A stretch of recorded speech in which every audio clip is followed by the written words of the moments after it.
Son nom, Antonio Tusso. Sa particularité, combattant de karaté Kyokushin. Champion d'Europe en 2014, 6 fois vainqueur de la Coupe de France, il est aujourd'hui, à 25 ans, le meilleur combattant français du karaté au KO. Je ne me verrais pas dans un sport de combat ou un art martial à la touche. C'est pas moi. Il faut du contact, il faut de la réalité. Et le Kyokushin, ça m'apporte ça. Le Kyokushinkai, littéralement école de l'ultime vérité, a été créé par Oyama Sensei au milieu du XXe siècle. Encaisser pour mieux frapper, endurer pour perdurer, affronter plutôt qu'éviter. Tout un état d'esprit, dispensé à travers une seule pédagogie. À la CB, Shihan nous a fait cultiver ce sens de la tradition japonaise, du karaté Kyokushin, tel que Oyama Sosai lui a enseigné. Au dojo, on est sérieux, personne ne parle pendant que l'instructeur me parle, ni quand on fait les exercices.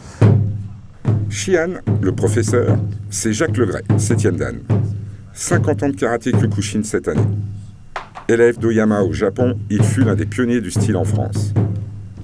Aujourd'hui, c'est Julien Portery qui entraîne les combattants. 4e dan, il suit Antonio Tusso depuis plus de 7 ans.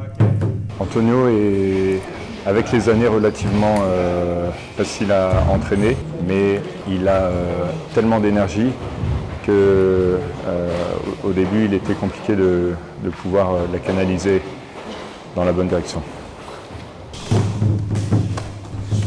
En 2017, Antonio Tusso va devoir regorger d'énergie pour parer les coups. 2 échéances internationales majeures se profilent. La première, les championnats du monde par catégorie de poids, organisés seulement tous les 4 ans. Devinez l'ambition du champion. Être champion du monde. Aux mondiaux de Tokyo, mi-avril, les 8 meilleurs combattants de la planète vont s'affronter.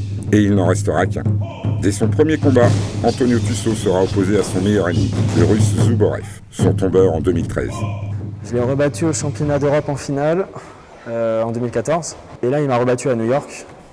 Comme Zuborev, les autres combattants sont aussi des professionnels. Il y a les 2 japonais qui ont un cardio incroyable, qui sont très techniques. Et on a un russe qui s'appelle Ashot Zarignan. Il faut faire attention. Il tape très fort, très fluide, très belle technique. Il est dangereux, il est très dangereux.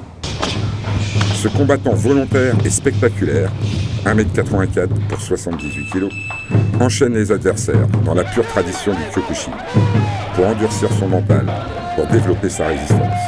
Il s'entraîne 2 fois par jour, 6 jours sur 7, de 1 heure à, parfois, tenez-vous bien, 5 heures d'affilée. Il y a 4 ans, pour sa première participation, il était jeune et inexpérimenté.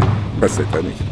Il a énormément gagné en maturité, en expérience, puisqu'il a fait entre-temps le championnat du monde openweight. Il a passé 3 tours, ce qui est vraiment énorme. Toute cette expérience va lui permettre de faire un championnat du monde avec une réelle possibilité de podium. La victoire, oui, mais pas à n'importe quel prix. Le Kyokushin, c'est un état d'esprit transmis au fil des décennies. Une attitude qu'Antonio Tusso puise chez ses aînés, pour prendre de l'amplitude afin de tutoyer la plus haute altitude. Les grands champions, Andy Hug, Feitosa, Philo, ils sont toujours su rester très humbles.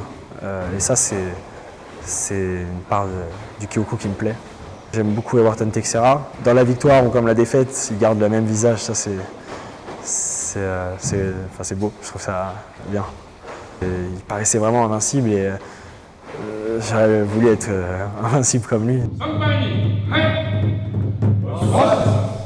Une chose dont on peut être certain, c'est qu'Antonio Tusso ne trahira pas les anciens. Victoire ou défaite, il n'en laissera rien paraître. Tous.